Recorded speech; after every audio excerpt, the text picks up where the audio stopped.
Doncs per mi, la fe en Jesucrist, de fet, m'és molt natural, perquè, anem a veure, jo he viscut en un si d'una família cristiana, pràctica normal, no? Resàvem el rosari, llegíem l'Evangeli, anàvem a missa.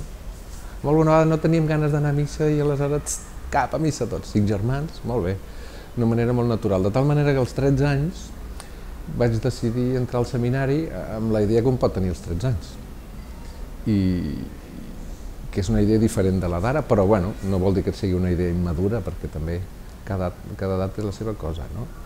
I amb la companyia de capellans, amics i companys i tot vas madurant aquesta crida i aquesta fe. I vaig anar fent un itinerari bastant normal, o sigui, de vegades hi ha gent que diu he tingut una conversió, he tingut una visió, he tingut una experiència. Jo, més aviat així, no gaire. Per tant, se'm va anar fent com molt natural la fe en Jesucrist i molt vital, sense escarafalls ni amb coses rares, no? Perquè també al seminari menor doncs, estàvem amb altres companys i jugàvem, estudiàvem, hi havia alguns que no eren, diguem, vocacionats, oi? Per tant, molt bé. Després, clar, els meus amics de sempre també sabien que jo tenia aquest camí, no? I bé, m'acceptaven bé. Després, les experiències a parròquia, doncs també molt bé, molt natural tot. Va haver una cosa bonica que va ser la mili, va ser com una prova de foc. Vam anar al servei militar amb uns companys que no esculls, amb un ambient que és fora de parròquia, fora de seminari, fora dels que et coneixen. I allà, bueno, més que una experiència de fe en Jesucrist diferent, va ser un adonar-me que realment allò donava un sentit a la meva vida i donava una manera de veure i de viure les coses, no? I notava que aquella manera que tenia jo de veure les coses feia bé als altres. Era com un descobriment interessant.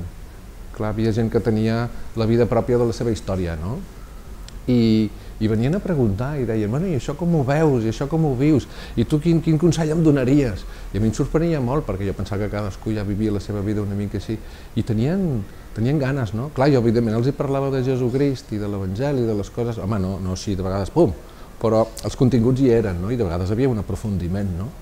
Perquè m'ho demanaven, i jo notava que el cor de la gent vibrava. Jo me'n recordo d'algun que es drogava una mica, hi havia un altre que era molt mujeriego, un altre que no sé què, i però tots a la seva manera, d'un moment o altre tenien d'autenticitat, de buscar... Home, també a l'Emili eren les coes, i aleshores això era una mica durillo. I aleshores, clar, hi havia moments durs i la gent es plantejaven moltes coses, bueno, molt bé. I després, bueno, vam anar fent el camí de la formació sacerdotal, i a mi el que m'ha ajudat més a descobrir la fe en Jesucrist, o la necessitat que té l'home de la fe en Jesucrist, ha sigut la gent.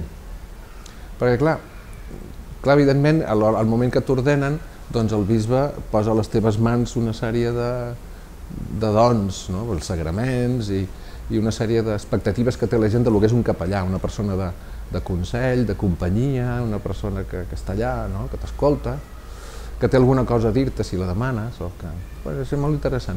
A mi el que m'ha ajudat molt a créixer en la fe en Jesucrist ha sigut veure com la gent i les persones busquen Jesucrist i a través de la persona del capellà troben un criteri per viure i de vegades se n'adonen que les coses que viuen no són prou com ells les desitjarien perquè no acaben de trobar la manera ni el camí. I dius, doncs vinga, va, som-hi, jo t'ajudo i tu i jo anem fent camí. I veure com Crist transforma la vida de la gent que tens al voltant perquè s'obren a la gràcia de Déu i a l'acció de Crist i comencen a resar i a anar a missa i notes com Crist els va il·luminant i els va donant un criteri nou sobre coses i és més clar i els serveix més per viure amb fermesa i com una vida com molt més humana i molt més agafada, no? A vegades ens pensem que la fe és una mena de seguretat exterior o mental, no, és una certesa existencial que et fa treure de tu mateix el millor que tens, pels altres i per Déu, et fa com ser més autèntic. Jo això ho he vist en la gent i a mi em sorprèn molt.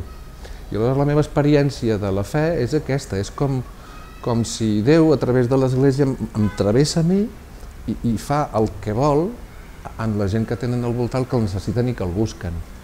Per tant, aquí estem, humilment com un instrument de Déu per portar la fe a la gent perquè l'estimin, el coneguin, el segueixin tinguin una vida més humana i més sòlida aquí i després se salvin, que es tracta d'això, de la festa del cel.